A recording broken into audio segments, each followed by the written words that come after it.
Último dia de 2024. E eu escolhi exatamente esse dia para ler o último capítulo de Gênesis 50, né? Na verdade, o capítulo é Gênesis 50, e esse é o último capítulo do livro de Gênesis, que dá um desfecho, né, na história de Jacó e de José, que quem tem acompanhado comigo, né, tem visto, né, que são histórias fantásticas. Ao longo do ano de 2024, né, eu li o livro de Gênesis e confesso a vocês que fui muito enriquecida por essa leitura espiritualmente. Espero que vocês também tenham sido. No capítulo 50, Jacó já tinha falecido. E José atirou-se sobre o seu pai, chorou sobre ele e o beijou.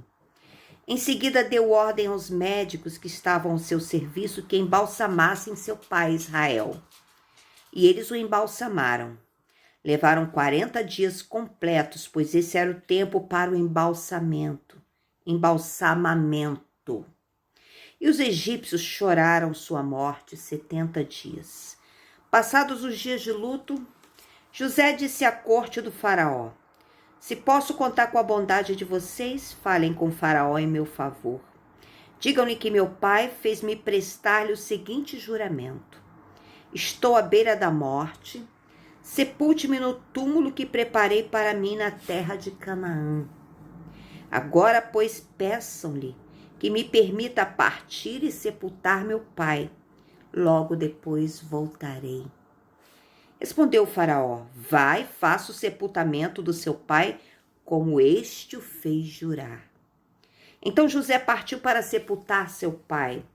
Com ele foram todos os conselheiros do faraó, as autoridades da sua corte e todas as autoridades do Egito. E além deles, todos os da família de José, os seus irmãos e todos os da casa de seu pai. Somente as crianças, as ovelhas e os bois foram deixados em Gósen. Carruagens e cavaleiros também o acompanharam. A comitiva era imensa. Chegando à eira de Atade, perto do Jordão, lamentaram-se em voz alta, com grande amargura, e ali José guardou 7 dias de pranto pela morte de seu pai. Quando os cananeus que lá habitavam viram aquele pranto na eira de Atade, disseram: os egípcios estão celebrando uma cerimônia de luto solene. Por essa razão, aquele lugar próximo ao Jordão foi chamado de Abel-Misraim. Assim fizeram os filhos de Jacó o que este lhe havia ordenado.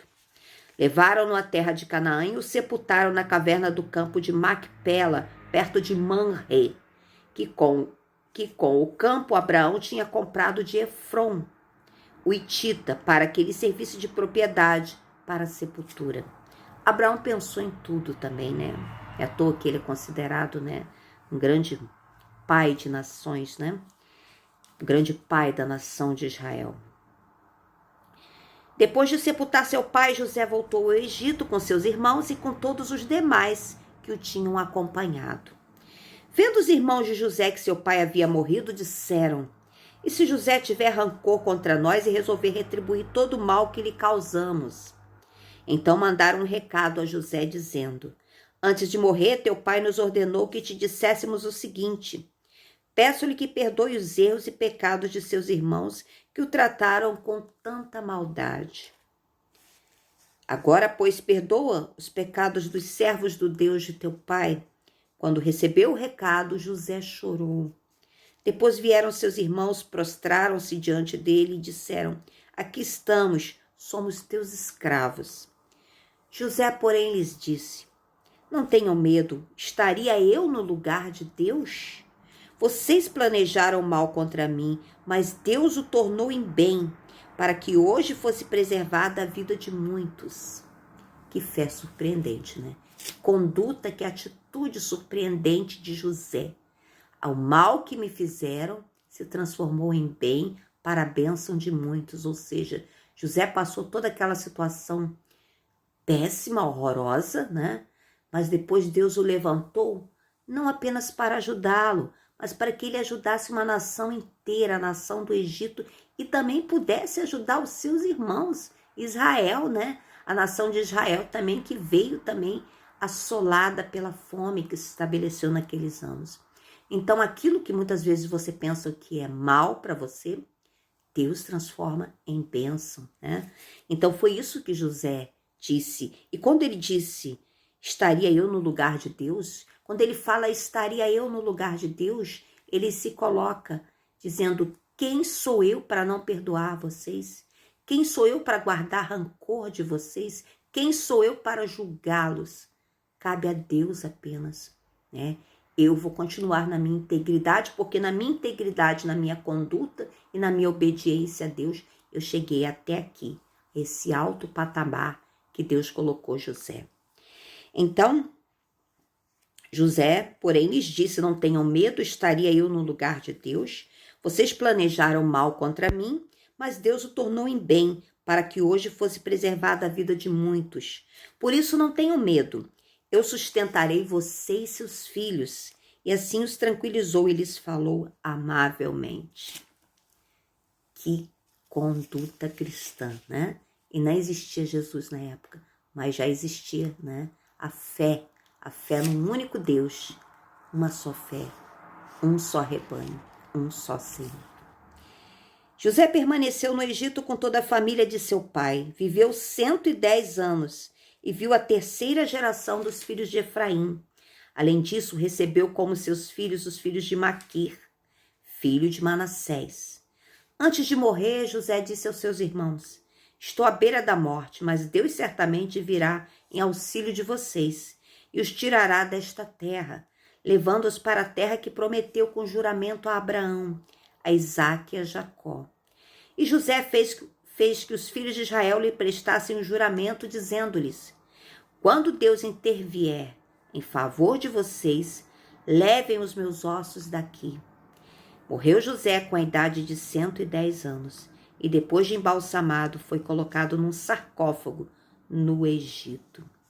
Então José, mesmo sendo um governador do Egito, ele jamais esqueceu as suas raízes, o seu povo, o seu Deus. E ele fez com que seus irmãos jurassem para eles. Quando vocês voltarem para lá, quando Israel voltar, né? Quando Deus intervir para a volta de vocês a Israel, a saírem do Egito, levem os meus ossos e coloquem lá na minha terra. Que maravilha, né? E assim nós terminamos o livro de Gênesis. E eu quero desejar a vocês um 2025 com muita paz, muita saúde, muita prosperidade, mas acima de tudo, com a presença de Deus nas nossas vidas. Isso é o mais importante, que você tenha a presença do Espírito Santo nas nossas vidas. E lembre-se, Jesus é o único caminho, a verdade e a vida. Ninguém vai ao Pai senão por Ele. Há um só Senhor, uma só fé, um só batismo. Está escrito Maktub. Eu desejo a você uma vida rica e abundante das graças de Deus, das bênçãos espirituais. Que a abundância muitas vezes não está só no materialismo, mas principalmente dentro de você, na sua vida espiritual. Shalom, um bom ano, como dizem aqui em Portugal, feliz ano novo, feliz 2025, com Jesus na frente das nossas vidas. Amém. Paz e prosperidade.